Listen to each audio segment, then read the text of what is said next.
Hi, welcome to the Market Alert for Friday, the 9th of February 2024. So yesterday, massive short squeeze sends small cap soaring, big tech on the skids, Bitcoin and black gold were bid higher as well. And also, as we've spoken of for a long time in the Market Alert, the Dow the S&P managed to touch 5k for the first time.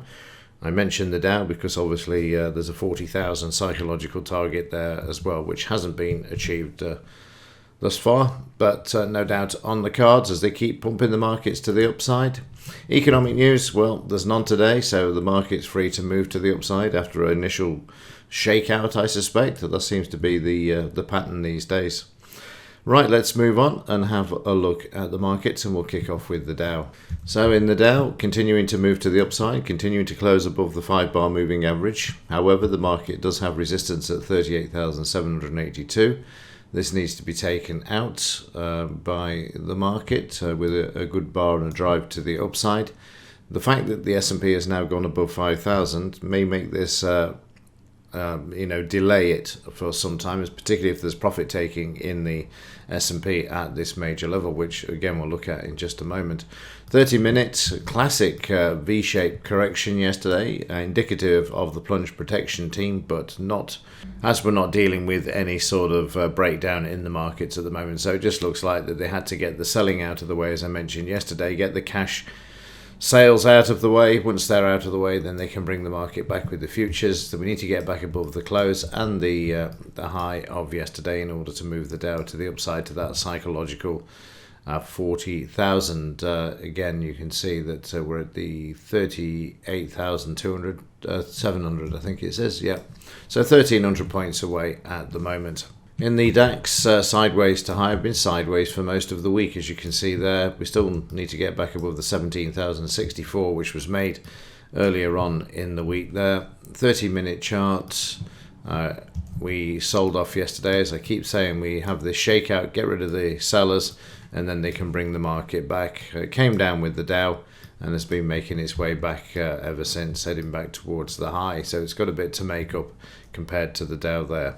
In the S&P 500, 5,001, the goal has been achieved. We're down slightly on the overnight there. As you can see, very choppy. They just sort of managed just to spike through just before the close. So not a strong move. It's a matter of achieving the goal and the objective of 5,000. And overnight, the market's looking a bit sideways to lower at the moment. It needs to stay above the DP if the market is to drive through the high of yesterday, 5,001, and keep this move to the upside.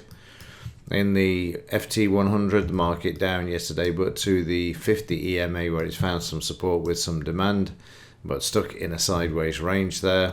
30-minute charts, you can see we were up. We sold off to begin with, then we went back up, did a double top, then back down sideways for hours, and the market then moving to the downside, which we can see there. Trying to get back above the close at the moment, and also you've got the DP there as well, where there could be a bit of resistance. Meanwhile, in the dollar, the market is currently sideways for the last few days, not doing a lot there. So let's have a look at the metals for yesterday. Starting off with silver, the market bouncing nicely there yesterday. We are oversold. We have been towards the 92 again in the gold-silver ratio. So we could see the market move back to the upside unless some other news comes out to shake the market down to the 187 and lower, but at the moment it's looking like we could have a bit of a bounce in the metals. Yesterday you can see that we marked the market down to the low of the previous day, and then the buyers came in big style, which is unusual, and also were through the high of yesterday, but expect a bit of a pullback in this one during today. Meanwhile, gold sideways, not making much of a move, which means that the gold-silver ratio will have acted in silver's favour yesterday. You can see the sell-off in the gold early morning, but then the market brought back, but not doing a fat lot at all at the moment, unlike silver, which is moving to the upside. on the Asian market. So let's have a look at the gold silver ratio. So as we can expect, this down yesterday, more or less double top in there around that 92, so down on the overnight as well, as silver's moving a bit more than gold.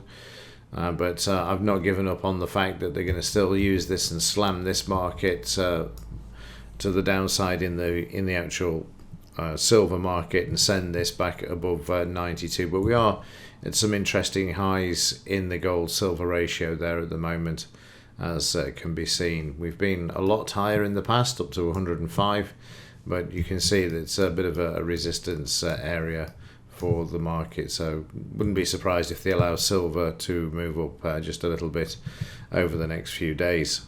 Okay, let's have a look at yesterday's trading session and the 2-minute overnight.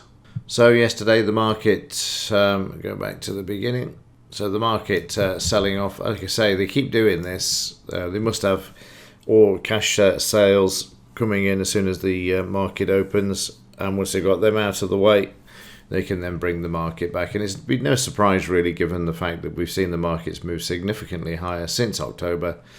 And obviously there's some nerves as well, particularly with the S&P going through the 5,000. What's happening geopolitically as well. So again, no surprise really. So let's have a look, see where we are. Market was sideways. We then had a potential sell. The problem is they'd already moved the market down to the low. And we know what happens in a bull market when they move the markets down to the low. They tend to bring the market back unless they can drive through that low with some serious volume, which of course they're not doing at the moment, as you can see. Green bars bringing the market back. Bit of a double check just to make sure anybody else wants to sell. They don't. We can see that by the green bar that follows. And then off we go. So this particular trade a losing one, and then that's how it stays throughout the morning. And mid-morning they move the market sharply to the upside, up to the R1, back through the DP, and then of course the Dow comes on stream. That has a sell-off to the downside to cover the cash sales of shares after using the futures market to move the markets up. Eventually we break to the downside again, and this time the market does actually move lower, as you'll see in just a second. We start to trade sideways. Just look at the support at this price level. Every time we drop down to it, it was bought back. And then as the market starts, gets closer to the 430 cutoff, then it's a matter of deciding on taking the profits as the spread alters slightly as we get past the close of the German DAX. And there we go. So let's have a look at the overnight 2-minute chart. We're already moving to the upside. That's a classic. Get the market up before we get the cash open, and then get rid of the overnight or the sell orders that have been put into the cash market before it opens. So get the prices up, get a better price, and then we can move to the downside and then move the market back. That seems to be the pattern we've seen for the last few weeks. Okay, that's it for this one. It's the last one for the week, so have a great weekend. I will see you in Mondays. Don't forget, there's no news today. Market's going to make its own mind up which direction it's going to go in. So with that, like I say, have a great weekend, and as ever, thanks for watching. See you in the next one.